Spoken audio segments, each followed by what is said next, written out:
यदि मनुष्य सारे जगत को प्राप्त करे और अपने प्राण खोए तो उसे क्या लाभ, अथवा मनुष्य अपने प्राण के बदले क्या देगा। हमारा आत्मा का कीमत कितना है, कितना वैल्यूबल है। आत्मा सबसे मूल्यवान है, ये चीज बताने वाला वचन है। ये आत्मा को कोई देखता नहीं है, हमारे अंदर में है। यदि मनुष्य सारे जगत को प्राप्त करे और अपने प्राण खोए तो उसे क्या लाभ। सारे जगत को प्राप्त कर दिया परंतु अपने आत्मा को खोया। अथवा मनुष्य अपने प्राण के बदले क्या देगा। प्राण का मतलब यहाँ पर आत्मा के बदले में क्या देगा।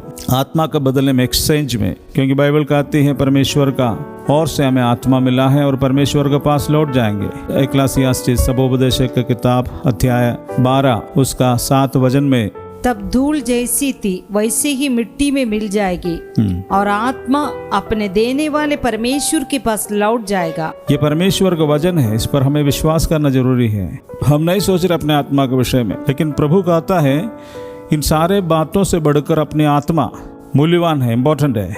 हालेलुया। उस पर हमको ध्यान देने की जरूरत है। आमीन। ऐसा ना है कि हम जीवन में बहुत से बातों को हासिल कर दिया, उसके बाद में हमारा आत्मा खो जाता है, नष्ट हो जाता है, परमेश्वर के पास लौटाने का स्थिति में नहीं है, खत्म कर दिया। उसके विषय में बोलता है आत्मा परमेश्वर हमसे मांगता है। मृत्यु के बाद हमारे आत्मा को परमेश्वर उसके पास ले जाएगा। वो ही लिखा हुआ, तब धूल जैसी थी वैसे ही मिट्टी में मिल जाएगी। ये धूल के विषय में कहाँ बोल रहे हैं। उत्पत्ति के ग्रंथ अध्याय 2 उसके 7 में हम लोग पढ़ते हैं, परमेश्वर ने आदम को भूमि की मिट्टी से रचा। भूमि की मिट्टी से, यही इधर बोल रहे हैं कि 11-12 उसके 7 में, तब धूल मिट्टी जैसी थी वैसे ही मिट्टी में मिल जाएगा। और दूसरा एक वचन है 3 उसका 19 वाक्य में भी लिखा हुआ है, और अंत में मिट्टी में मिल जाएगा। अंत में मिट्टी में मिल जाएगा, मिट्टी में मिल जाएगा, मिट्टी में मिल जाएगा, क्योंकि तू उसी में से निकाला गया है। तू मिट्टी तो है, आधा मिट्टी में फिर मिल जाएगा। मिट्टी में मिल जाएगा। भौतिक शरीर चाहे दफनाओ, जलाओ, कुछ भी करो, मिट्टी में मिलता है। तो बॉडी जो है केवल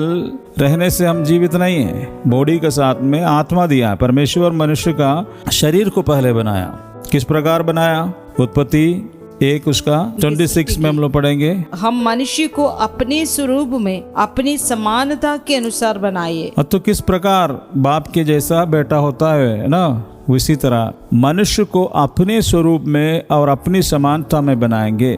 तो परमेश्वर अपने ही स्वरूप और अपनी समानता में मनुष्य को बनाया। सब वस्तु के विषय में बोलता परमेश्वर ने कमांड किया, हो जाओ करके वचन बोला तो हो गया, परंतु मनुष्य के विषय में वचन नहीं बोल रहे हैं, परंतु अपने हाथों से मिट्टी लिया भूमि का। परमेश्वर सर्वशक्तिमान है। इन सारे बातों पर हमें विश्वास करना है, क्योंकि परमेश्वर ऑलमाइटी गॉड है। परमेश्वर सर्वशक्तिमान है, वो कुछ भी कर सकते हैं। वो मिट्टी लिया है, मिट्टी लेकर के परमेश्वर अपने स्वरूप जो परमेश्वर का शेप है उस शेप को बनाया। हालेलुया। और उस शेप को बनाने के बाद परमेश्वर ने क्या, अभी तो केवल शेप बनाया, ढक्चा बनाया, लेकिन इससे तो ये जीवित नहीं हो सकता है। तो परमेश्वर ने 2 ये नाक का नल्ला डाला है, और उसके बाद में एक परमेश्वर इधर 7 का आधा से हम जब पढ़ते हैं, और उसके नथनों में जीवन का श्वास फूका। जीवन कहाँ से आता है। जीवन का श्वास परमेश्वर ही जीवन है, परमेश्वर ही जीवन है। हालेलुया। जो जीवन हमारा अंदर में है वो जीवित परमेश्वर से आया है। जीवन से जीवन उत्पन्न होता है। आमीन। परमेश्वर हमारे नाक में फूका है और उसके आत्मा हमारे अंदर में आ गया। हालेलुया। उस समय मनुष्य जीवित प्राणी बन जा रहा है। आदम उसका फर्स्ट नेम रखा है, लेकिन आदम के पाप के कारण मनुष्य मृत्यु का धारण किया है। उत्पत्ति के ग्रंथ अध्याय 3 आप लोग अच्छा से पढ़ के देख लीजिएगा। तो पाप करने के कारण सभी मनुष्य परमेश्वर से दूर चला गया। बट रोमन्स चैप्टर 3:23 में सबने पाप किया, परमेश्वर का महिमा से रहित हो गया। पाप के परिणाम मृत्यु है, उसका वेतन। तो इस तरह का मृत्यु मनुष्य के जीवन में दिया गया। रोमन्स 6:23 में पढ़ेंगे, क्योंकि पाप की मजदूरी तो मृत्यु है। पाप की मजदूरी तो मृत्यु है। इब्रानियों के पत्री में हम लोग 9:27 को पढ़िए, और जैसे मनुष्यों के लिए एक ही बार मरना और उसके बाद न्याय का होना नियुक्त किया गया। यस, एक ही बार मरना और उसके बाद न्याय का होना नियुक्त किया गया। तो आज हम जी रहे हैं, इसके बाद में एक मृत्यु है, उसके विषय में सोचिएगा, ठीक है। मृत्यु के विषय में हमें सोचना है। ऐसा नहीं सोचना है कि हमको मरेगा तो हम कहाँ चले जाएगा, इस तरह का नहीं। इसलिए यीशु ने बोला इसके बाद मृत्यु हमारे जीवन में होने के लिए जा रहा है। मृत्यु होते हैं तो हमारे हाथों से फिर आत्मा स्वतंत्रित हो जाएगा। अभी हम जैसे चाहते हैं, हमारा मन जैसे गेट करेगा वैसे हम चल सकते हैं। हमारा मन करते है आज हमको रेस्टोरेंट में जाना है, रेस्टोरेंट से खाना खाना है, मन में ये विचार आया तो हम निकल गया, रेस्टोरेंट गया, जो पसंद करता है वो खाना खाया, वापस आया। क्या भी हमको गेट किया? आत्मा गेट किया है क्या? ना, मन गेट किया है। मन बोला तो हम अपने शरीर उसका आज्ञा को पालन कर रहे हैं। मन सोचा तो हमें खींच करके ले जा रहा है और हमने भोजन किया, वापस आया। ये अभी हमारे मन के कंट्रोल में शरीर चल रहा है। शरीर के अंदर में आत्मा है। ये आत्मा और शरीर को लेकर के मन का कंट्रोल में हम उसका गेट लाइन में शरीर को गेट कर रहा है। मन गेट कर रहा है, उसके अनुसार शरीर चलते जा रहा है, उसके अंदर में आत्मा है। लेकिन मृत्यु के बाद हमारा मन नहीं काम करता है। मृत्यु के बाद शरीर नहीं काम कर सकता है।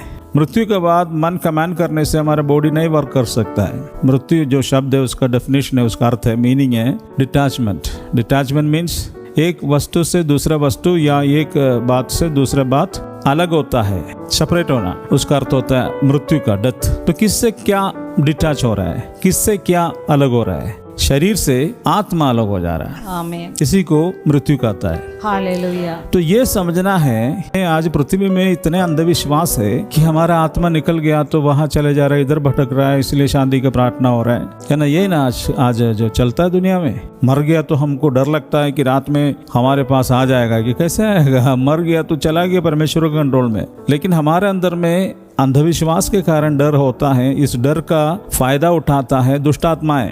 वो आदमी नहीं आता है, परंतु उस आत्मिक रूप को धारण करके दुष्टात्माएं आता है हमारे सपना में, हमारे सामने हरकतें कर सकता है। दुष्टात्माओं के काम है। परंतु जो मर गया वो व्यक्ति का आत्मा कभी भी कहीं भी नहीं जा सकते। बाइबल कहती है वो पूर्णतः परमेश्वर का कंट्रोल में रहता है। हालेलुया। वो कभी भी इधर उधर भटकता नहीं है। सीधा कहाँ चले जाएगा? वही हम लोग इधर पढ़ा है, इक्लेसियास्टिस चैप्टर 12 उसके 7 में हम लोग पढ़ा है। धूल जैसी थी वैसे ही मिट्टी में मिल जाएगी। यस, धूल जैसे थी वैसे मिट्टी में मिल जाएगी, मीन्स वही मृत्यु हो गया। मृत्यु का पोर्शन वहाँ खत्म हो गया। उसके बाद में क्या हो रहा अभी? और आत्मा अपने देने वाले परमेश्वर के पास लौट जाएगा। मृत्यु का कंप्लीट आइडिया सबोपदेशक का किताब अध्याय 12:7 में दिया है। मृत्यु में क्या होने के लिए जा रहा है या फिर क्या होता है। 2 पार्ट करके इधर इस वचन में 12:7 में बोला। फर्स्ट पार्ट में मिट्टी धूल में मिल जा रहा है। एक व्यक्ति मरेगा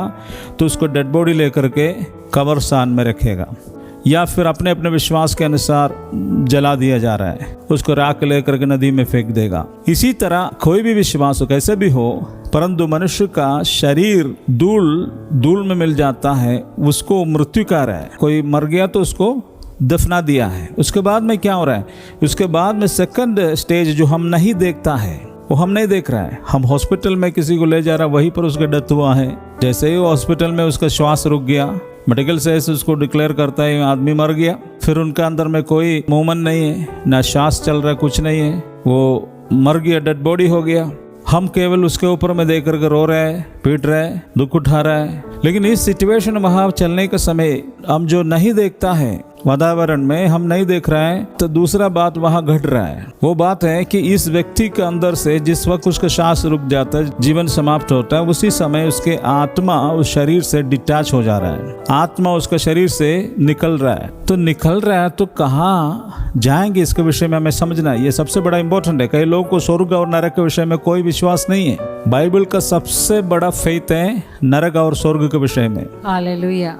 यीशु मसीह इस जगत में आया तो उसने स्वर्ग और नरक के विषय में लोगों को बताया। उसने बोला मैं स्वर्ग से ही आया हूँ। स्वर्ग के विषय में ही वो प्रचार किया है। मन फिराओ, परमेश्वर के राज्य पर, राज निकट है, स्वर्ग का राज, और सुसमाचार पर विश्वास करो। सुसमाचार में 2 रास्ता दिखाता है। ठीक है, हम लोग यीशु मसीह मारा गया, हमारे पाप क्षमा कर रहा है, यीशु हमें चंगा करेगा, ये सब भौतिक विषय है। यीशु की चंगाई कब तक हमको जरूरत है बताइए? जब तक हम जीवित रहेगा तब तक न शरीर में चंगाई की जरूरत है। जब हम मर जाएगा चंगाई का क्या जरूरत है? प्रभु बोला कि मैं तुमको खिलाऊंगा और पिलाऊंगा। जब तक जिंदा रहेगा तब न खिलाना और पिलाने की बात होता है। और वो खत्म हो गया, मृत्यु हो गया तो खिलाना का जरूरत नहीं, पिलाने का जरूरत नहीं, नौकरी की जरूरत नहीं, शादी की जरूरत नहीं, घर बनाने की जरूरत नहीं, कोई ऐसा बात की जरूरत नहीं। ये सब तो यीशु मसीह दे रहा है। उसने बोला तुमको मैं चलाऊंगा, आवश्यकताओं को पूरा करूंगा। लेकिन यहाँ पर हमको देखना है कि यीशु मसीह का सुसमाचार में सबसे बड़ा कंटेंट स्वर्ग और नरक के विषय में था। इधर जितना दिन हम जीवित रहेगा हमको तो खाना पीना तो चाहिए ना। हम केवल ऑक्सीजन खींच करके तो नहीं जिएगा। हमको सारे बातों का, भौतिक विषयों का, आवश्यकताओं का, जरूरतों को पूर्तिकरण चाहिए। बच्चों को पढ़ाना है, घर बनाना है, खाना पीना चलना है, हर बातों को पूरी होना है। सब लोग एंजॉय कर, हमको भी एंजॉय करना, अच्छा कपड़ा पहन रहा, हमको भी अच्छा कपड़ा पहनने का शौक है, ये सब तो है। इसलिए यीशु मसीह ने बोला यदि तुम मुझ पर विश्वास करोगे और मेरे पीछे चलोगे, मैं तुम्हारे सारा आवश्यकताओं को पूरा करूंगा। हालेलुया। जीवन का बीच समय में या किसी भी वक्त में हम यीशु को स्वीकार कर सकता है। कोई बचपन में ही स्वीकार कर रहा है, कोई जवानी में स्वीकार कर रहा है, उसके पास तो फिर 75% लाइफ बाकी है। जो आधा में स्वीकार कर, उसके पास आधा लाइफ बाकी है। तो आधा लाइफ कैसे जिएगा? आधा लाइफ जीने के लिए तो भौतिक आशीषों की जरूरत है। इसलिए प्रभु बोले कि हम तुमको देंगे, तुम्हारा आवश्यकताओं को मैं पूरा करूंगा, तुम्हारे सारे जरूरतों को मैं पूरा करूंगा। हालेलुया। लेकिन उतना में सीमित नहीं है यीशु मसीह का सुसमाचार। उसने बोला कि मैं तुमको स्वर्ग ले जाने के लिए आया हूँ, मैं स्वर्ग से आया हूँ और मैं तुमको स्वर्ग ले जाऊंगा। हालेलुया। और एक स्वर्ग और एक नरक है, बाइबल के अंदर में लिखा हुआ है। मत्ती 25 का 31 से पढ़ेंगे। पर जब मनुष्य का पुत्र अपनी महिमा में आएगा और सब स्वर्गदूत उसके साथ आएंगे, तो वह अपने महिमामय सिंहासन पर विराजमान होगा और सब जातियां उसके सम्मुख एकत्रित की जाएगी और वह उन्हें एक दूसरे से अलग करेगा। जैसे चरवाहा भेड़ों को बकरियों से अलग करता है, वो भेड़ों को अपनी दाहिनी ओर तथा बकरियों को बाईं ओर करेगा। तब राजा अपने दाहिनी हाथ वालों से कहेगा, ये राजा कौन है? परमेश्वर है। ओके। हे मेरे पिता के धन्य लोगों, आओ उस राज्य के की अर्थात स्वर्ग राज्य के, जो जगत की उत्पत्ति से तुम्हारे लिए तैयार किया गया है। Yes, hallelujah, hallelujah, praise the lord, praise the Lord. ये है स्वर्ग। मृत्यु के बाद प्रभु यीशु मसीह महिमा में आएंगे और महिमा का सिंहासन पर विराजमान हो जाएंगे। उसके बाद न्याय का समय आएगा, प्रतिफल का समय आएगा, दंड का समय आएगा। उस समय जो दहने हाथ वाला, दहने means right side, right is righteousness, धार्मिकता का जीवन बिताया, जिसने यीशु मसीह के लहू से अपने जीवन को शुद्ध किया है, यीशु मसीह का मृत्यु पर विश्वास किया। हालेलुया। सबसे बड़ा विश्वास क्या होता है? यीशु मसीह का मृत्यु पर विश्वास। यीशु मारा गया ऐसा विश्वास नहीं, यीशु मेरे पापों के लिए मारा गया। आमीन। यीशु मसीह को अपने व्यक्तिगत जीवन का उद्धार करता समझना है। वो किसी और के ईश्वर नहीं है, वो मेरा प्रभु है, मेरे लिए मारा गया। यीशु मसीह मारा जाने से मेरा पापों की क्षमा मिल गया। और इस पर्सनल एक्सपीरियंस, फेथ, विश्वास यीशु मसीह का मृत्यु पर पहने होना है और उसके पुनरुत्थान उसके बाद में आ गया। इन विषयों में विश्वास करके जो जीवन, पवित्र जीवन बिताएंगे, ऐसा नहीं कि केवल विश्वास किए उसके बाद में हम दुनिया में चल रहे हैं, ऐसा नहीं होता है। विश्वास करके हम पवित्रता में उसके वचनों पर यदि हम चलेंगे तो हमें आनंद जीवन है। आमीन। और उस वचन आनंद जीवन तब मिलता है, यीशु मसीह महिमा में आएंगे, परमेश्वर का सामने उसका महिमा है का सिंहासन में बैठेंगे, तब प्रभु सभी मानव जातियों को पुनरुत्थान का पावर देगा। ये भी समझना है, केवल प्रभु यीशु मसीह पर विश्वास करने वाला धर्मी जन ही केवल पुनरुत्थित नहीं होगा, धर्मी और अधर्मी दोनों का पुनरुत्थान यीशु मसीह के नाम से है। यीशु मसीह सारे मानव जातियों के लिए पुनरुत्थित हो गया परमेश्वर के सामने, चाहे वो धर्मी हो चाहे वो अधर्मी हो, सभी मनुष्यों का पुनरुत्थान होगा। 5:28 को हम लोग पढ़ेंगे। इस पर आश्चर्य न करो, क्योंकि समय आ रहा है जबकि वे सब जो कब्रों में है उसकी आवाज सुनकर निकल आएंगे। जिन्होंने सुकर्म किए हैं जीवन के पुनरुत्थान के लिए, जिन्होंने कुकर्म किए हैं दंड के पुनरुत्थान के लिए। Praise the Lord. इस वचनों को समझ लीजिएगा, ठीक है। जो हमारा जीवन के लिए सबसे इम्पोर्टेंट है, विश्वास के लिए। मेरे पीछे बोले, इस पर आश्चर्य ना करें, इस पर आश्चर्य न करो, क्योंकि समय आ रहा है क्योंकि समय आ रहा है जबकि वे सब जो कब्र में है, जो कब्रों में है, उसकी आवाज सुनकर उसकी आवाज सुनकर निकल आएंगे। निकल आएंगे। वो कैसे निकल आएगा? कब्र में है तो कैसे बाहर निकलेंगे? जीवित हो जाएगा, हालेलुया, पुनरुत्थित होगा, फिर से वो जिएगा। ओके, निकल आएंगे। 29 में हम लोग पढ़ते, जिन्होंने सुकर्म किए हैं, जिन्होंने सुकर्म किए हैं जीवन के पुनरुत्थान के लिए, जीवन के पुनरुत्थान के लिए, जिन्होंने कुकर्म किए हैं, जिन्होंने कुकर्म किए हैं दंड के पुनरुत्थान के लिए। दंड के पुनरुत्थान के लिए। अब बताइए, पुनरुत्थान केवल धर्मियों के लिए होता है क्या? बिल्कुल नहीं है। धर्मी और अधर्मी, मत्ती को सुसमाचार में अभी हम लोग पढ़ा था, वहां पर क्या बोल रहे हैं 25:32 में, और सब जातियां उसके सम्मुख एकत्रित की जाएगी। केवल यीशु मसीह पर विश्वास करने वाला व्यक्ति नहीं, सारे जातियां, हालेलुया, हालेलुया, सभी जातियां उसके सम्मुख एकत्रित की जाएगी। मरने के बाद कोई लड़ाई नहीं है, तेरा चर्च मेरा चर्च, तेरा जाति मेरा जाति, है ना। इंसान एक जात है, मनुष्य जाति, इंसानियत, इंसान एक ही जाति है। और सभी जातियों को मीन्स वो स्पिरिचुअली एक ही जाति है। उसके बाद में हम लोग अलग अलग जाति बनाए, मनुष्य बनाया, परमेश्वर नहीं बनाया। उस सारे मनुष्य परमेश्वर के सामने अपने पुत्र और पुत्रियां हैं। हम लोग देख रहे हैं, ये दूसरा विश्वास करने वाला है, तीसरा विश्वास है, ये दूसरा जात है, ये दूसरा चर्च है, ये दूसरा मिनिस्ट्री है, वो दूसरा देश का है। परमेश्वर के सामने पूरा दुनिया एक है, चाहे वो कोई भी भाषा बोलने वाले हो, कैसा भी रंग हो, किसी भी प्रकार का लोग क्यों ना हो, परमेश्वर के सामने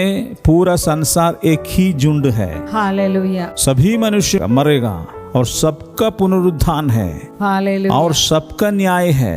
एक ही परमेश्वर है। बाइबल में ये सच्चाई बोलता है, ईश्वर एक है, एक ही है। उत्पत्ति के ग्रंथ अध्याय 1 में हम लोग पहले वाक्य को जब पढ़ते हैं, आदि में परमेश्वर नहीं है, फिर परमेश्वर, सिंगल गॉड, एक परमेश्वर के विषय में ही बाइबल बोलता है। 40 ऑथर्स इसको लिखा है। टोटल बाइबल में 66 किताबें, एक दिन, 2 दिन, 4 दिन, 1 साल में लिखे हुए किताब नहीं है बाइबल। बाइबल लिखने के लिए 1500 साल लगा है, इसलिए यूनिक है। हालेलुया। और इनमें लिखने वाले व्यक्ति 40 लोग हैं। इस 40 लोगों में अलग अलग कैटेगरी के लोग मिलेगा। राजाएं लिखा हुआ है, वैद्य डॉक्टर्स लिखा हुआ है, मछली पकड़ने वाले लिखा हुआ है, साधारण लोग लिखा हुआ है, पुरोहित लिखा हुआ है, चरवाहा लिखा हुआ है, साधारण लोग लिखा हुआ है, और मंत्रिया लिखा हुआ है। एक आदमी का लिखा हुआ विषय नहीं है। एक आदमी कुछ चीज लिखेंगे तो हमको डाउट करने का बात होता है, लेकिन 40 लोग मिलकर के एक ही परमेश्वर के विषय में बोल रहे हैं,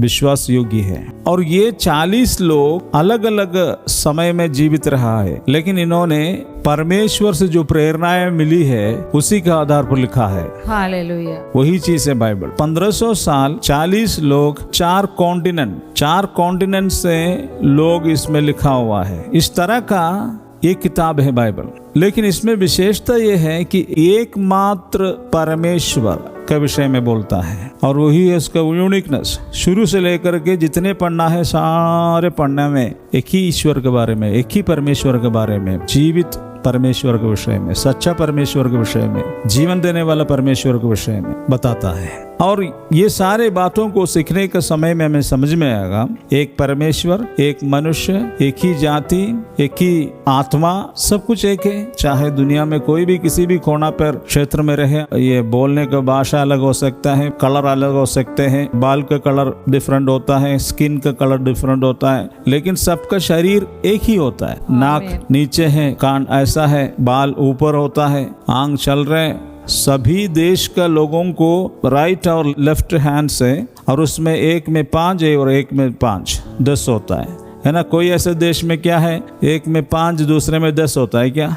नहीं ना, इसलिए बोलता है। और सभी को 2 पैर है, 5-5 उंगलियां हैं, उंगलियों के ऊपर में नाखून है, आईब्रो है, सब कुछ एक है मनुष्य का। हालेलुया।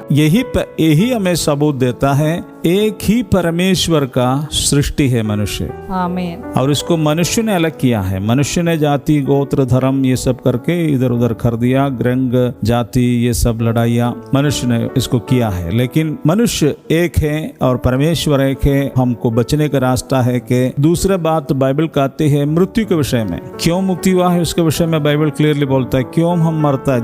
जैसे मेरे जीवन में यही है सबसे बड़ा प्रभु पर विश्वास करने का रीजन था। एक समय मैं अपने जीवन में ऐसे चलता था 26 ईयर्स तक, जीवन में बहुत सारे उतार चढ़ाव भयानक रीति में हुआ है। जब हमको 26 ईयर था तब तक फादर मदर सब मर गया। तो ये बात मेरे जीवन मेरे अंदर में एक अनाथपन फील किया है। माँ बाप जाने के बाद बच्चों को होता है अब कोई नहीं है, इस तरह का फीलिंग आता है। तो वो जो फीलिंग के कारण मैंने खोजना शुरू किया। और दूसरा बात, मेरे मदर और फादर जब जिंदे थे तो मैंने कभी उनका आज्ञा को पालन नहीं किया है। फादर और मदर मेरा जो था उनके लिए मैं बिल्कुल सिरदर्द था। मैं अपने जीवन में कभी उनके बातों को नहीं मानता था। इधर जाने के लिए बोलेगा तो उधर जाएगा। दोनों को मृत्यु तक हमने यही किया है, कभी जीवन में उनको शांति नहीं दिया। तो इस कारण मेरे अंदर में बहुत बड़ा एक चोट भी आया, एक पश्चाताप का दिल भी आया। किसके प्रति? परमेश्वर के प्रति नहीं, माता पिताओं के प्रति। मैंने अपने माँ बाप के साथ में उन्होंने जिंदा रहने के समय मैं उनको अच्छा दिन मेरे द्वारा जो देखने चाह रहा था मेरे लाइफ से मैंने उनको नहीं दिया, उनको दुख ही दिया है। जब मेरा मदर फादर मरने के बाद मेरे अंदर में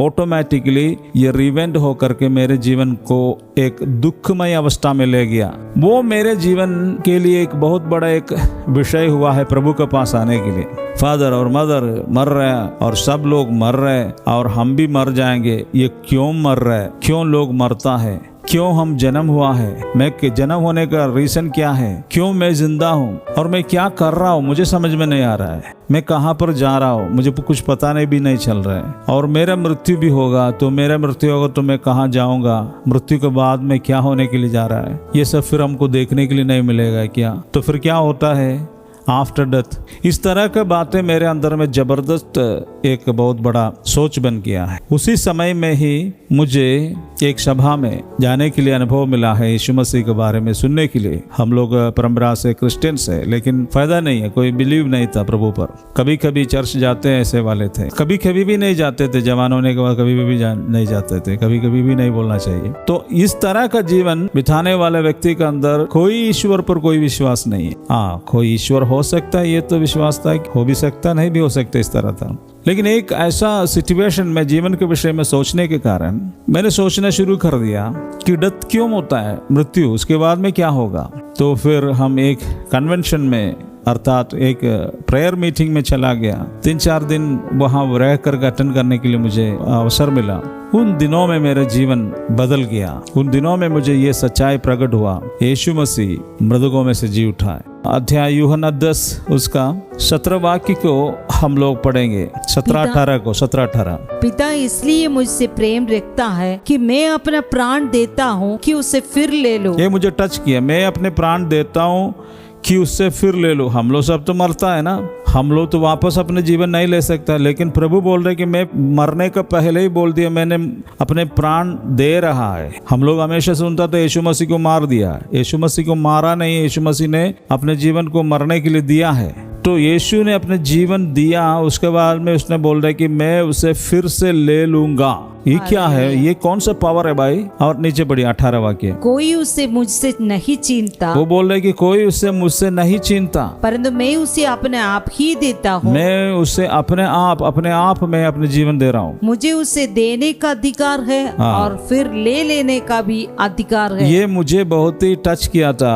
कि मुझे उस मेरे जीवन को देने का अधिकार है, ले लेने का भी अधिकार है।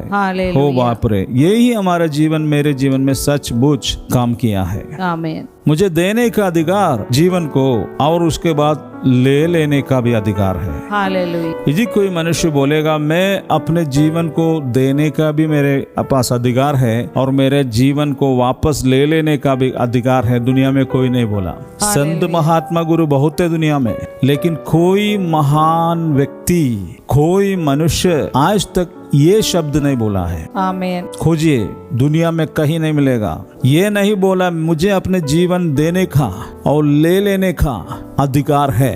तो बताइए, मेरे जीवन में ये काम किया था तो बताइए, किसी व्यक्ति को जीवन देने का और वापस लेने का अधिकार है तो उसी को न परमेश्वर कहेगा, आमेन, उसी को न परमेश्वर कहेगा। हालेलुया, जीवन देने और लेने का पावर केवल परमेश्वर के हाथ में है। आमेन, इसलिए मैं यीशु मसीह पर विश्वास किया। हालेलुया, यीशु मेरा प्रभु है, सचमुच वही है प्रभु।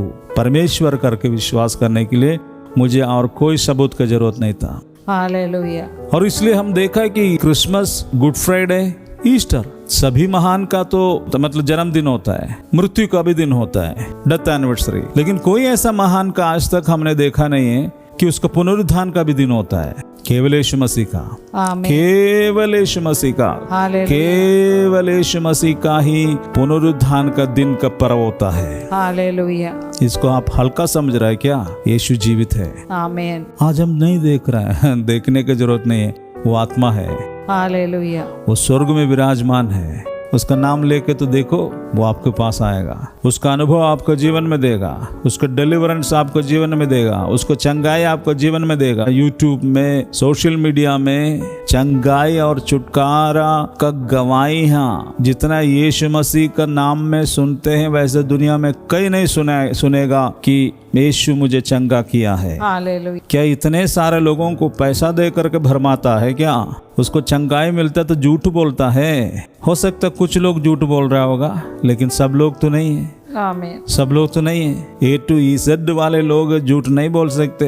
कोई बोला मैं पागल था, मुझे जीवन वापस मिल गया, मेरा पति मुझे छोड़ के गया, वापस आया, मेरे जीवन वापस मिल गया, मेरे परिवार टूटा था, प्रभु ने बदल दिया, मैं शराबी था, मुझे पाप के बंधनों से प्रभु छुड़ाया, मैं व्यभिचार में फंसा हुआ था, मुझे परमेश्वर ने छुटकारा दिया, और मैं एक महा चोरी करने वाला, डकैत करने वाला, खूनी बर्बादी था, प्रभु ने मेरे जीवन को बदल दिया। हालेलुया, मैं माँ बाप को मारने वाला, गाली देने वाला, पत्नी को पीटने वाला व्यक्ति था, परंतु प्रभु ने मेरे जीवन को बदल दिया।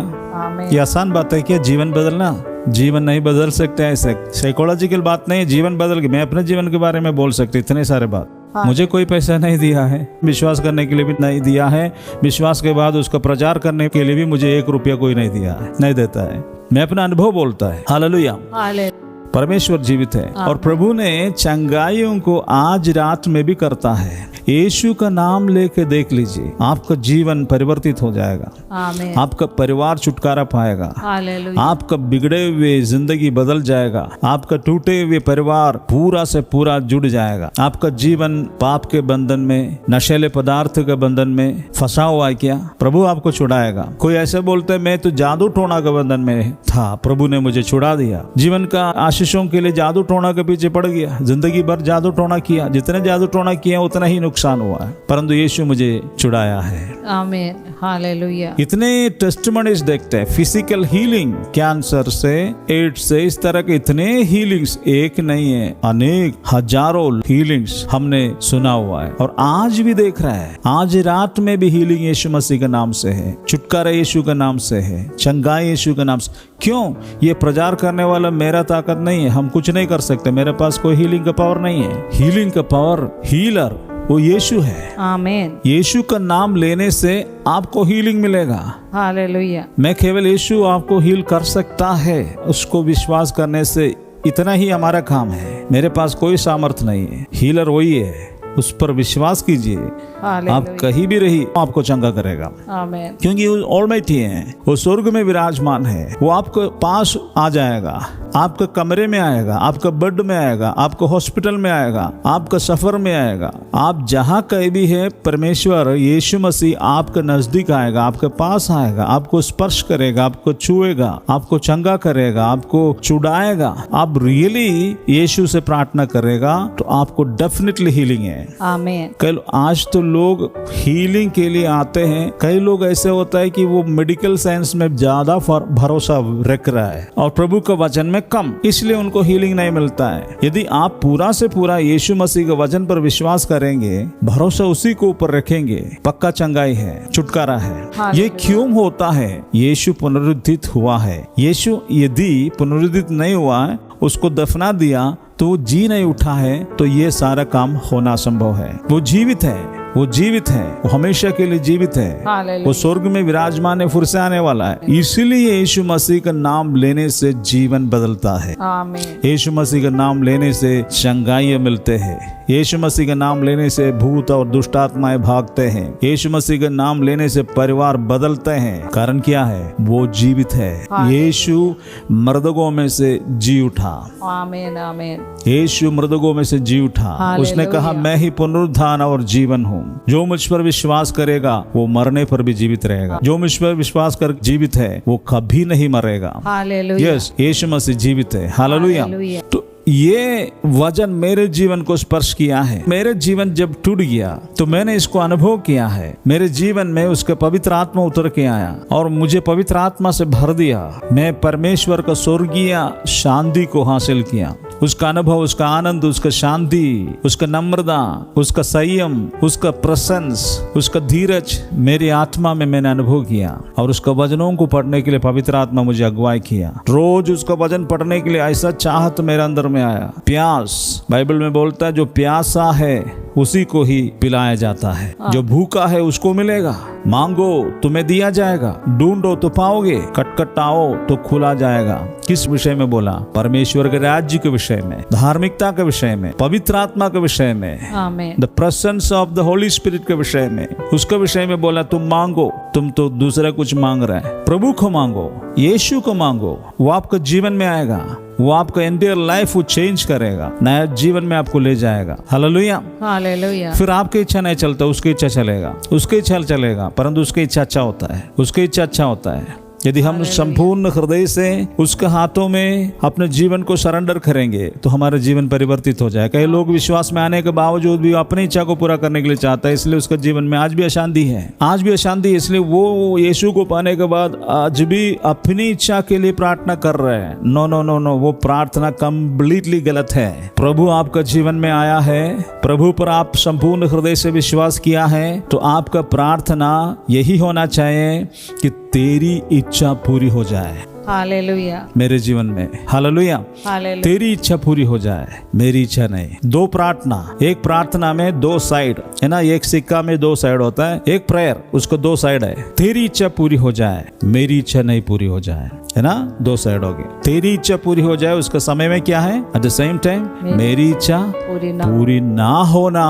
हिम्मत है क्या प्रार्थना करने के लिए? देखना यीशु आपको कैसे आशीष करेगा, ले जाएगा। हालेलुया। अब तो हमको इंजीनियर बनना, डॉक्टर बनना, हमको वो बनना, हमको ये बनना, हमको उसी से शादी करना, मुझे यहाँ जमीन खरीदना, वहाँ पर हमको नौकरी मिलना। परमेश्वर तुमको किस बात के लिए बुलाया तुमको क्या मालूम है? परमेश्वर का हाथ में यदि हम सरेंडर करेगा। एक एग्जाम्पल हमने सुना, वैसे एक कहानी, मतलब एक एग्जाम्पल है। एक बच्चा एक दीवार के ऊपर में खड़े हैं, बड़ा हाइट वाला दीवार है, उसके ऊपर में खड़े हैं। उसका पिताजी नीचे है और ये पिताजी बोल रहा है, बेटा खुदो, मैं तुमको पकड़ूंगा। तो छोटा बेटा है, बच्चा है। जैसे ही पापा बोला तुरंत ही खुद गया और उसने पकड़ लिया। उसी को फेथ बोलता है। उस पापा का हाथ में मुझे पकड़ने का ताकत है। वो पापा मुझे नीचे नहीं गिरने देगा। मेरा पापा पावरफुल है, वो बलवान है, मुझे संभाल सकते हैं। वो अगल बगल को नहीं देख रहा है, कितने ऊपर में खड़े ये नहीं देख रहा है, और कोई भी सिचुएशन को ना ही नाप रहा है। जैसे उसको वर्ड मिला तो सीधा खुद गया, पापा पकड़ लिया। हालेलुया। उसी तरह हम यीशु के हाथ में अपने जीवन को समर्पण करना। आमीन।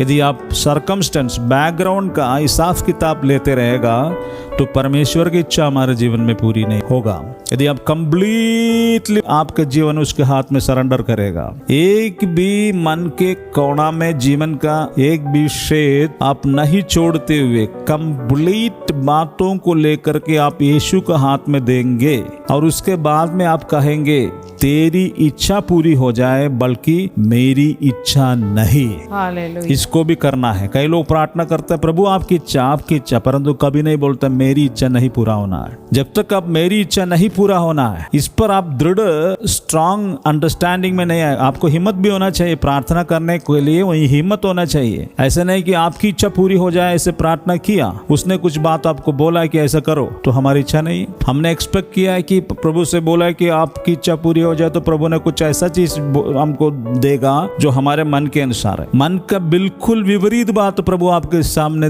दिखा सकते हैं कि आप जो आपका मन के अंडरस्टैंडिंग के या सोच में प्लान से विरुद्ध बात शायद परमेश्वर आपके लिए रेडी किया होगा। आमीन। परंतु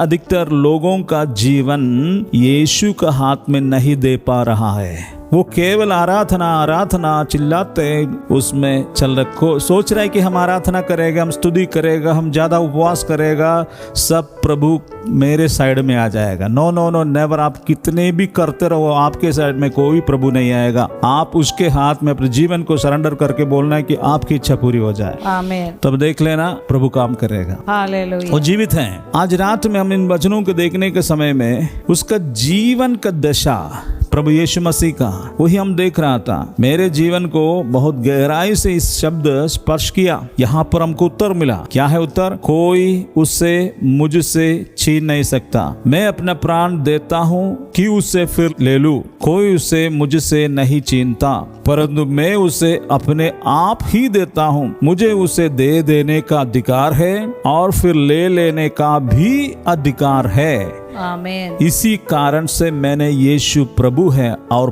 परमेश्वर है विश्वास किया है। हालेलुया। छोटा सा बुद्धि था मेरा, साधारण आदमी है, हमको इतना काफी था समझने के लिए यीशु प्रभु है। हालेलुया। वही है प्रभु, जीवित परमेश्वर। मुझे विश्वास करने के लिए कोई दिक्कत नहीं हुआ है। आज भी हम उसको आराधना करते हैं, प्रेम करते हैं और वो उसका उपस्थिति वो हमें देता है। आमीन। मैं आपको बोलने के लिए चाहता हूँ, इसलिए हम अपने आत्मा को बचाए। ये सबसे पहले हमने पढ़ा। इसलिए अंतिम दिनों में एक वचन हम लोग पढ़ा था, यूहन्ना चैप्टर 5 उसका 28 और 29 को हम लोग पढ़ा था। इस पर आश्चर्य न करो, क्योंकि समय आ रहा है जबकि वे सब जो कब्रों में है उसकी आवाज सुनकर निकल आएंगे। जिन्होंने सुकर्म किए हैं जीवन के पुनरुत्थान के लिए, जिन्होंने कुकर्म किए हैं दंड के पुनरुत्थान के लिए। Yes, hallelujah. इसलिए सभी मनुष्य का पुनरुत्थान है। प्रकाशित वाक्य अध्याय 1 उसका 17 वाक्य का आधा से हम लोग पढ़ेंगे। भयभीत ना हो, मैं ही प्रथम अंतिम और जीवित हूँ। पढ़िए 18 भी। मैं मर गया था और देख मैं युगान युग जीवित हूँ। मृत्यु और अधोलोक की कुंजियां मेरे पास है। Yes, hallelujah. Hallelujah. Praise the lord. Praise the lord. Yeshu Masih का कार्य है, भयभीत ना हो, किसी बात में आप भयभीत ना हो। मैं ही प्रथम अंतिम और जीवित हूँ। प्रथम और अंतिम, अल्फा और ओमेगा, शुरू और अंत यीशु मसीह है। हालेलुया। इसलिए डरने की जरूरत नहीं है। मैं मर गया था और देख मैं युगान युग जीवित हूँ। हालेलुया। अब मरेगा नहीं। यीशु मसीह स्वर्ग में विराजमान है। वो मनुष्य के लिए शरीर में मरा, परंतु उसने आत्मा में पुनर्जीवित हो गया। रोमियो अध्याय 1 उसका 3 वचन से पढ़ेंगे। अपने पुत्र के विषय में कि जो शरीर के अनुसार दाऊद के वंश से उत्पन्न हुआ। शरीर के अनुसार दाऊद के वंश से उत्पन्न हुआ यीशु मसीह। ठीक है। पवित्रता के आत्मा के अनुसार, पवित्रता के आत्मा अर्थात पवित्र आत्मा के अनुसार, मृतकों में से जी उठने के द्वारा, मृतकों में से जी उठने के द्वारा, सामर्थ्य के साथ परमेश्वर का पुत्र घोषित हुआ। परमेश्वर का पुत्र घोषित हुआ, अर्थात यीशु मसीह हमारा प्रभु। अर्थात यीशु मसीह हमारा प्रभु। हालेलुया। हालेलुया। ये दो चीज इधर दिखा रहा है। शरीर के द्वारा दाऊद का वंश से यीशु मसीह का उत्पत्ति हुआ भविष्यवाणियों के कारण, परंतु पवित्र आत्मा के अनुसार वो मृतकों में से जी उठा। इस जी उठने के कारण, वो सामर्थ्य में जी उठने के कारण वो परमेश्वर का पुत्र घोषित हुआ। हालेलुया। यीशु मसीह को क्रूस पर चढ़ा दिया जाने का मृत्यु तक वो परमेश्वर का पुत्र घोषित पूरा से कंप्लीट नहीं हुआ है। जिस दिन उसने तीसरे दिन मृतकों में से जी उठा पवित्र आत्मा के द्वारा, तब ये घोषित हुआ है, पूर्ण हो गया, यीशु परमेश्वर का पुत्र है। हालेलुया। हालेलुया। हालेलुया। तो ये दोनों बात इसके अंदर लिखा हुआ। किसी जगह में बाइबल में देखते हैं मनुष्य का पुत्र, यस, मनुष्य का पुत्र प्लस परमेश्वर का पुत्र, ये दोनों में यीशु मसीह। आमीन। परमेश्वर का पुत्र मनुष्य का शरीर में आया तो उसको मनुष्य का पुत्र भी बोलता था, परंतु मनुष्य का पुत्र बोलने का समय हम समझना है वो परमेश्वर है। आमीन। हालेलुया। हालेलुया। आज रात में हम इस बातों को देखने के समय प्रभु ने इधर कई बार बोला है, मैं मृतकों में से पहलौटा। प्रकाशित वाक्य अध्याय 1 उसका 5 वाक्य को हम लोग पढ़ेंगे। प्रकाशित अध्याय 1 उसका 5। और यीशु मसीह की ओर से जो विश्वास योग्य साक्षी विश्वास योग्य साक्षी मृतकों में से जी उठने वालों में पहला उठा, मृतकों में से जी उठने वालों में पहलौठा। और पृथ्वी के राजाओं का शासक बस ठीक है, हालेलुया। हालेलुया। इधर हमें समझना है मृतकों में से जी उठने वालों में पहलौठा। सब लोग मिलकर के बोले मृतकों में से जी उठने वालों में पहलौटा। उसका नाम क्या है? यीशु मसीह। आज कहाँ है? स्वर्ग में है। हालेलुया। इसलिए बोलते हैं सारे मनुष्य का पुनरुत्थान होगा। आमीन। धर्मियों का भी पुनरुत्थान है, अधर्मियों का भी पुनरुत्थान है। हम ज्यादा इसमें डिटेल में आज नहीं जाएंगे, क्योंकि आने वाले सभाओं में हम लोग इस बातों में ज्यादा से डिटेल में सीखने के लिए परमेश्वर सहायता करने के लिए मैं प्रार्थना करता हूँ। हालेलुया। मृतकों में से जी उठने का समय हम समझना है सारे मनुष्य जी उठेगा। कुछ लोगों को आज तक ये आइडिया नहीं है केवल यीशु मसीह पर विश्वास करने वाला जी उठेगा, वो नहीं है। सारे मनुष्य को पुनरुत्थान के लिए, मनुष्य का पुनरुत्थान के लिए यीशु जी उठा है। हालेलुया। चाहे वो विश्वास करे ना विश्वास करे, परंतु सारे मनुष्य का शरीर जी उठेगा, यही बाइबल बोलता है। हालेलुया। लेकिन इस जी उठने के समय में दो कैटेगरी में जी उठेगा, दो कैटेगरी में दोनों जी उठेगा। एक धर्मी का पुनरुत्थान होगा, एक अधर्मी का पुनरुत्थान होगा। धर्मी का पुनरुत्थान, अधर्मी का पुनरुत्थान। धर्मी का पुनरुत्थान होने का समय में हमने देखा मत्ती 25 में परमेश्वर उसको परमेश्वर का वारिस बनाएगा। अधर्मी का हम लोग मत्ती उस राज्य के अधिकारी बनो जो जगत की उत्पत्ति से तुम्हारे लिए तैयार किया गया है। Yes, hallelujah. हालेलुया। ये जो है मत्ती 25 उसका 34 में है। मेरे पीछे बोले तब राजा अपने दाहिने हाथ वालों से कहेगा, अपने दाहिने हाथ वालों से कहा, हे मेरे पिता के धन्य लोगों, हे मेरे पिता के धन्य लोगों, आओ उस राज्य के अधिकारी बनो, उस राज्य के अधिकारी बनो जो जगत की उत्पत्ति से तुम्हारे लिए तैयार किया गया है। जगत की उत्पत्ति से तुम्हारे लिए तैयार किया गया। हालेलुया। ये है धर्मियों का विषय में। नीचे 41 में हम लोग पढ़ते हैं वो अधर्मियों का है पुनरुत्थान। वो भाई और वालों से कहेगा, हे शापित लोगों, मुझसे दूर होकर उस आनंद अग्नि में जा पड़ो जो शैतान और उसके दूतों के लिए तैयार की गई है। Yes, hallelujah. या जो 41 है उसमें अधर्मियों का पुनरुत्थान के विषय में बोल रहे हैं। 34 में धर्मियों का पुनरुत्थान, 41 में अधर्मियों का पुनरुत्थान। हालेलुया। जो अधर्मी है उसको क्या दंड देने के लिए जा रहा है उसको हम लोग 46 में पढ़ेंगे। ये लोग आनंद दंड भोगेंगे, ये लोग आनंद दंड भोगेंगे, परंतु धर्मी आनंद जीवन में प्रवेश करेंगे। परंतु धर्मी आनंद जीवन में प्रवेश करेंगे। आमीन। हमने देखा ना, दाएं हाथ वाले दाहिने हाथ वाले वो परमेश्वर के राज में प्रवेश करेंगे, उसको कहता स्वर्ग।